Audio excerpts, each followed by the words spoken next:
নমস্কার। যুক্তি তর্ক সঙ্গে অর্কই আপনাদের স্বাগত। আপনাদের সঙ্গে আমি অর্কপ্রভ সরকার। আপনাদের আবার স্বনির্বন্ধ অনুরোধ করি চ্যানেল সাবস্ক্রাইব করার জন্য এবং থ্যাঙ্কস বাটনে ক্লিক করে আমার এই ছোট্ট উদ্যোগকে আর্থিক সহায়তা করার জন্য। দেখুন, আমি শিরোনামটা দিয়েছি কি, ডিজি ক্ষমা চাইতে বাধ্য হলেন। ডিজি কেন ক্ষমা চাইলেন, কি কারণে চাইলেন, কোথায় চাইলেন সেটা তো বলবো। তার আগে একটা খবর, আমার মনে হয় এটা সবাইকে খুব বিচলিত করবে। এই যে প্রাথমিকের বাচ্চাদের জন্য একটা করে ডিম আর একটা করে ফলের টুকরো বরাদ্দ হয়েছে কয়েকদিনের জন্য। তাতে নাকি রাজ্য সরকার ৭১ কোটি টাকা খরচ করছে। আসলে মিড ডে মিলের বাজেটের উদ্বৃত্তটা খরচ করছে। আপনি যদি দেখেন ২০২৩-এর পঞ্চায়েত নির্বাচন, ২০২৪-এর লোকসভা নির্বাচনের আগে ঠিক এই উদ্যোগ, কখনো মুরগির মাংস, ফল ইত্যাদি দেয়া হতো। ৩০০ ক্যালোরি প্রয়োজন বাচ্চাদের, তার মধ্যে ৮-১০ গ্রাম প্রোটিন থাকবে। এত এদের শিক্ষা নিয়ে দরদ, ঠিক বোটের মুখে বলছে একটা করে ডিম আর এক টুকরো ফল।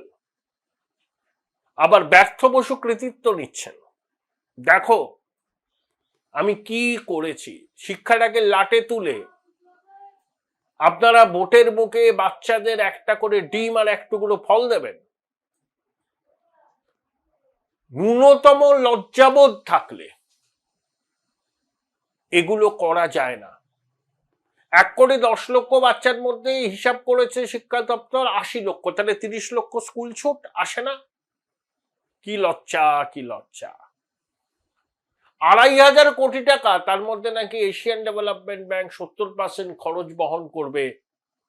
রাজ্য সরকার সব ব্লকের একটা করে মডেল স্কুল তৈরি করবে, পিছিয়ে পড়া ব্লকে ২টো করে করবে। এসব হচ্ছে নিতান্তই ধাপ্পা, ভোটের আগে এগুলো ধাপ্পা। বহু সরকারি স্কুল আছে যেখানে শিক্ষক শিক্ষিকা আছেন, ছাত্ররা যায় না। আবার এমন সরকারি স্কুলও আছে যেখানে প্রচুর ছাত্রছাত্রী, শিক্ষক শিক্ষিকার সংখ্যা নগণ্য। এই তো হিন্দু স্কুলের অভিভাবক, ছাত্ররা, মাস্টারমশাইরা কলেজ স্ট্রিটে পথে নেমেছিলেন, হেডমাস্টারমশাই নেই। এই তো শিক্ষার অবস্থা। কিন্তু আমার তাৎপর্যপূর্ণ লাগলো এবং আমি লজ্জিত হলাম পশ্চিমবঙ্গের একজন মানুষ হিসাবে, ভোটের মুখে প্রাথমিকের বাচ্চাদের জন্য ওই ১০-১২ দিন একটা করে ডিম, একটা ফলের টুকরো। আর আদালতে আইনজীবীদের পিছনে কোটি কোটি টাকা খরচ করছেন। খেলা মেলা উৎসবে টাকার অভাব পড়ে না। কেউ বই হাট করবে, ১০ কোটি টাকা স্যাংশন হয়ে গেল মঞ্চের মধ্যে। কোত্থেকে টাকা আসবে কেউ জানে না। হীরক রানীর জমিদারিতে বাঙালি আজকে সত্যি বিপন্ন, সর্বস্তরে বিপন্ন। রাজ্যটাকে নিজের জমিদারি বা খাস তালুক বলে চালান তিনি। লজ্জায় মাথা হেঁট হয়ে যায়। তাও এদের লজ্জা নেই, চক্ষু লজ্জার বালাই নেই। চোখের চামড়া এতটা পুরু, এতটা মোটা। কিন্তু আজকে আমার প্রতিবেদনের যেটা শিরোনাম, ডিজি ক্ষমা চাইলেন। কোথায় চাইলেন জানেন? সুপ্রিম কোর্টে। কেন চাইলেন?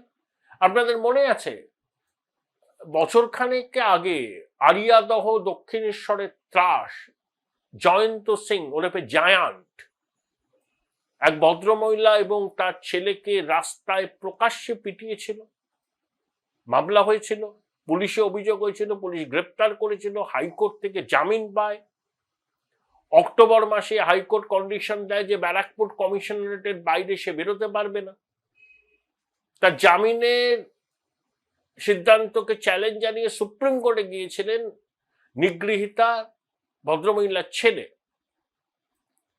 সুপ্রিম কোর্টে রাজেশ বিন্দালের বেঞ্চ অবাক বিস্ময়ে জানতে চাইল যে এরকম একটা নটোরিয়াস ক্রিমিনাল, যার এগেনস্টে ভুরি ভুরি অভিযোগ আছে, তার জামিনের যে সিদ্ধান্ত হাইকোর্ট নিয়েছে তাকে চ্যালেঞ্জ করে সুপ্রিম কোর্টে কেন যায়নি রাজ্য? এখানেই তো হিয়ার লাইজ দ্য ক্যাচ। যাবে না। এরা দলের সম্পদ, শাসকের সম্পদ। জায়ান, সোনাপাপ্পু অদলা, সুপ্রতিম বাবু কি বললেন? কাউকে ছাড়া হবে না। তিনি ছদ্মবেশে নগর দর্শনে বেরিয়েছিলেন, থানায় থানায় ঘুরছিলেন। আরে মধ্যরাতে রাতের কলকাতা শাসন করত শক্তি সুনীল। সুপ্রতিম বাবু ভালো লেখেন, টেকেন, ওনার বইটই আছে, আনন্দ পাবলিশার্স থেকে বেরিয়েছে। আরে তিনি তো শক্তি সুনীল নয়, আর ছদ্মবেশে তিনি রাস্তায় ঘুরে বেড়াচ্ছেন, থানায় থানায় যাচ্ছেন, আর বললেন যে কাউকে ছাড়া হবে না। সোনা পাপ্পু ধরা পড়লো না, পড়বেও না। কারণ সোনা পাপ্পু বলুন, জায়ান্ট বলুন, এরা শাসক দলের সম্পদ, তাজা নেতা, ভোটের কাজে লাগে। দেখুন চিংড়িঘাটা ওই কানেক্টারে ওই সামান্য অংশ কাজটুকু করলে নিউ গড়িয়া এয়ারপোর্ট মেট্রোটা চালু হয়ে যায়। বারবার করে বলছে, কলকাতা হাইকোর্টে বলছে শুরু করো, সুপ্রিম কোর্টে এসএলপি দাখিল করে দিয়েছে। কৃতিত্ব নিয়ে নেবে কেন্দ্রীয় সরকার, রেল মন্ত্রক। দিদিমণি কৃতিত্ব পাবেন না, উনি তো কৃতিত্ব চান। নগরবাসীর গণপরিবহনের সুবিধা হোক এটা তিনি চান না, ওনার হাসি মুখের ছবি চান। আপনি ভাবতে পারছেন যে সামান্য একটা অংশের জন্য কত বড় প্রজেক্টটা দিনের পর দিন ঝুলে রয়েছে। সেটার বিরুদ্ধে সুপ্রিম কোর্টে গেছে, এসএলপি দাখিল করেছে। আর জায়ান্ট যখন কলকাতা হাইকোর্ট থেকে জামিন পেল, তখন এরা চ্যালেঞ্জ করলো না সুপ্রিম কোর্টে। মাননীয় ডিজি পীযূষ পান্ডে কি বলছেন, উনি কিন্তু খুব দক্ষ অফিসার, এসপিজিতে ছিলেন, খুব একটা বিতর্ক নেই ওনাকে নিয়ে, অন্তত আমি জানি না। বলছেন যে স্ট্যান্ডার্ড অপারেটিং প্রসিডিওর আমাদের ছিল না অর্গানাইজ ক্রাইমের ক্ষেত্রে, এটা ইচ্ছাকৃত ভুল নয়, এটা প্রসিডিউরাল ব্যাপার, ত্রুটি। তিনি নিঃশর্তভাবে ক্ষমা চাইছেন। 13 ফেব্রুয়ারি নাকি সুপ্রিম কোর্টে এই জামিনের, হাইকোর্টের জামিনের বিরোধিতা করে এরা গেছে। এতদিন কি করছিল, এতদিন করছিলেনটা কি? কথায় কথায় সুপ্রিম কোর্টে দৌড়ন, হাইকোর্টের সিদ্ধান্ত মনঃপুত না হলেই নামি দামি আইনজীবীদের নিয়োগ করে সুপ্রিম কোর্টে চলে যান। ডিএ মামলা নিয়ে কতবার শুনানি হয়েছে, কত কোটি টাকা আইনজীবীদের পিছনে খরচ করেছেন, এখনো সুপ্রিম কোর্টে রায় মানতে চাইছেন না।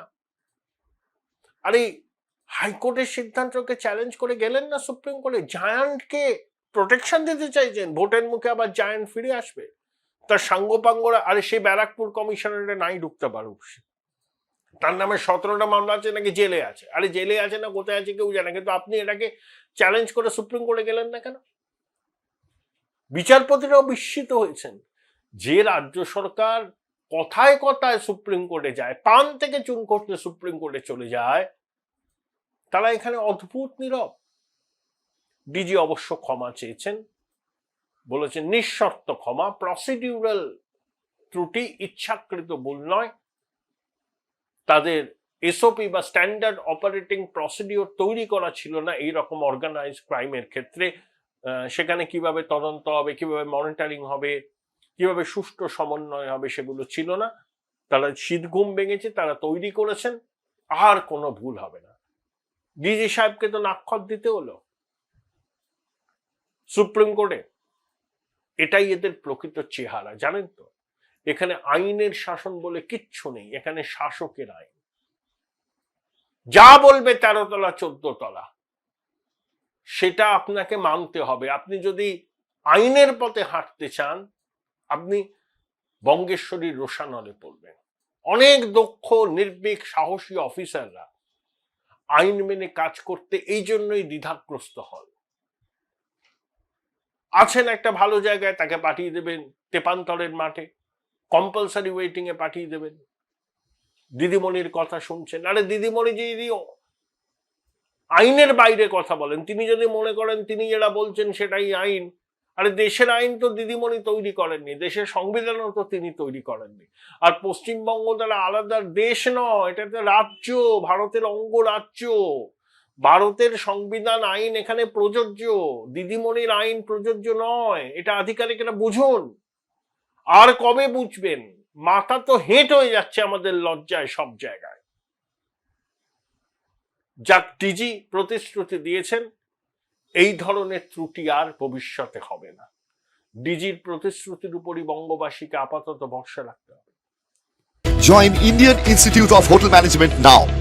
Right choice, right decision.